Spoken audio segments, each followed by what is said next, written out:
Hello friends, income tax के cases की series में आज जो केस हम डिस्कस करेंगे वो केस भी सेक्शन 148 की प्रोसीडिंग्स को लेकर के है। ज्यादातर केसेस आज की डेट पर सेक्शन 148 के अंदर ही रीओपन किए जाते हैं, जो नॉर्मल स्क्रूटनी प्रोसीडिंग्स होती हैं। सेक्शन 143 सब सेक्शन 3 में वो काफी कम देखने को मिलती है, क्योंकि रेवेन्यू के पास काफी एक लंबा समय होता है सेक्शन 148 के नोटिस को भेजने का। लेकिन जो क्वालिटी ऑफ द नोटिस है, जिस बेसिस पर ये नोटिस भेजे जाते हैं, वो इतने कैजुअल और रूटीन होते हैं कि उनके ऊपर सेक्शन 147 की असेसमेंट नहीं बनती। और कई बार एसएससी के पास इतनी जानकारी नहीं होती कि उन नोटिस को चैलेंज किया जा सकता है और अपनी एक हरेसमेंट से बचा जा सकता है। तो ऐसी परिस्थिति के अंदर एसएससी को क्या रिकॉर्ड्स ऑफ एक्शन लेना चाहिए, यह भी इस केस से एक चीज सामने आती है। प्रेजेंट केस में एसएससी को जो सेक्शन 148 का नोटिस भेजने का जो मात्र एक कारण था वो ये था कि एसएससी के ऊपर यह एलिगेशन लगाया गया कि एसएससी ने जो खर्चे किए हैं वो किसी और के कहने से किए हैं और वो एसएससी के बिजनेस के पर्पसेस के लिए नहीं है, और उन खर्चों से किसी और को भी बेनिफिट हुआ है जिसकी डायरेक्शन पर एसएससी ने खर्चे किए हैं।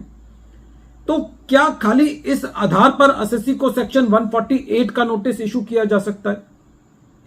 यह चीज बॉम्बे हाई कोर्ट ने एक writ petition Sun 10 trading company limited versus deputy commissioner of income tax and others के केस में डिसाइड की, और यह केस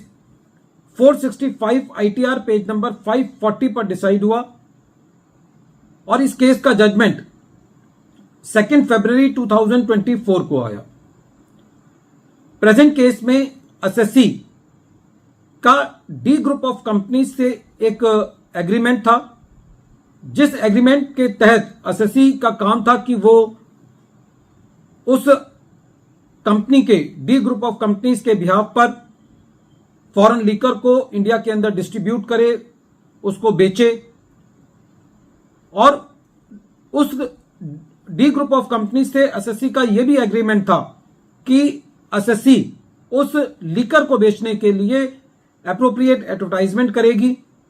मर्केंटाइजिंग प्रमोशन करेगी और पैकिंग और कंज्यूमर रिसर्च भी करेगी, जिसकी वजह से फॉरेन लीकर को बेचने में मदद मिले। एसएससी ने अपनी इनकम टैक्स की रिटर्न फाइल करी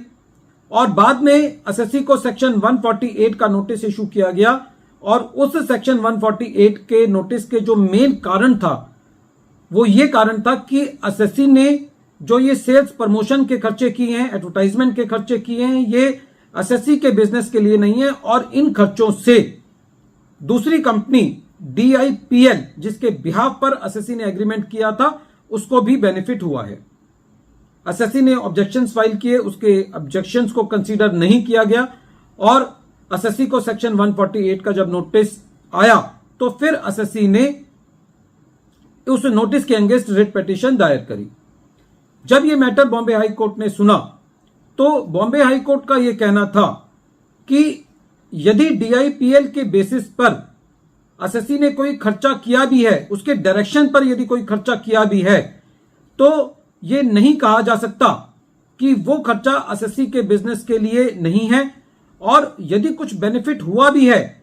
DIPL को, दूसरी कंपनी को, उस खर्चे की वजह से, तो खाली यह कारण नहीं हो सकता कि एसएससी को उस खर्चे का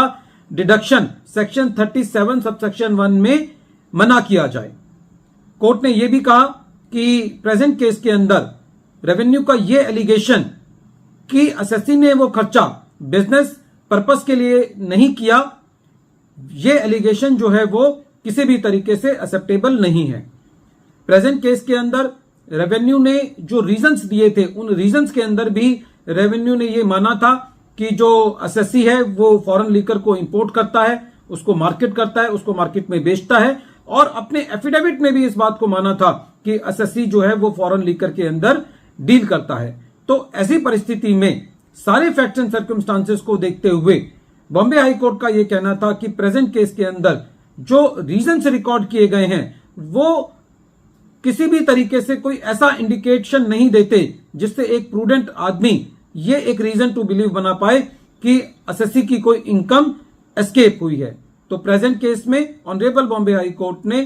जो सेक्शन 148 का नोटिस खाली इस आधार पर भेजा गया था कि एसएससी ने जो खर्चे किए हैं वो बिजनेस के पर्पस के लिए नहीं किए और उनसे किसी और को भी बेनिफिट होता है, तो प्रेजेंट फैक्ट्स एंड सर्कमस्टांसेस के अंदर खाली इस आधार पर जो एसएससी को सेक्शन 148 का नोटिस भेजा गया है वो as per the mandate of section 148 नहीं है और इस नोटिस को क्वेश किया। वीडियो के अंत में एक बार फिर मैं केस का नाम रिपीट कर रहा हूं। केस का नाम है सन 10 trading company limited versus deputy commissioner of income tax and others, और ये केस 465 ITR पेज नंबर 540 पर रिपोर्ट हुआ। Matter honourable Bombay high court ने डिसाइड किया और इस केस का जजमेंट 2 फरवरी 2024 को आया।